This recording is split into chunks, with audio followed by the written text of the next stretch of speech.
Praise the lord. పరిశుద్ధ గ్రంథం నుంచి కీర్తనలు 31 అధ్యాయం 15వ వచనం. నా కాలగతులు దేవా ఈ వశంలోనున్నవి. నేస్తమా, జీవితంలో కొన్ని సందర్భాల్లో సమస్యల సముద్రపలల్లా ఒక్కసారిగా మనపై విరుచుకుపడతాయి.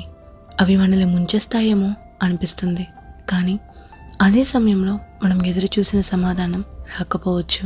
గాజు గడియారంలోని ఇసుక జారిపోతున్నట్లుగా కాలం జారిపోతూ అవకాశాలు చేతుల నుంచి జారిపోతున్నాయేమో అనిపించవచ్చు. అలాంటి వేళల్లో భయం సహజం.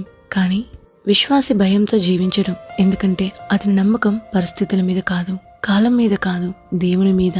ముంచేయాలని చూసే పరిస్థితులు, జారిపోతున్న సమయాలు అయినా భయం లేదు. ఎందుకంటే నా జీవితం దేవుని చేతిలో ఉంది అని నీవు నమ్ముతున్నావా?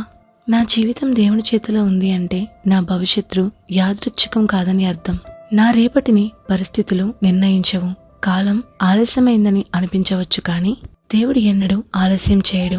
ఆయన నిర్ణయించిన సమయం పరిపూర్ణమైనది.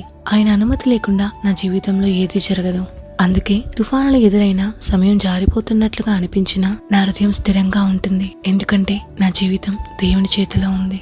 ఆయనను నమ్ముకొని నా హృదయం స్థిరంగా ఉన్నది, నిబ్బరముగా ఉన్నది. ఆమేన్.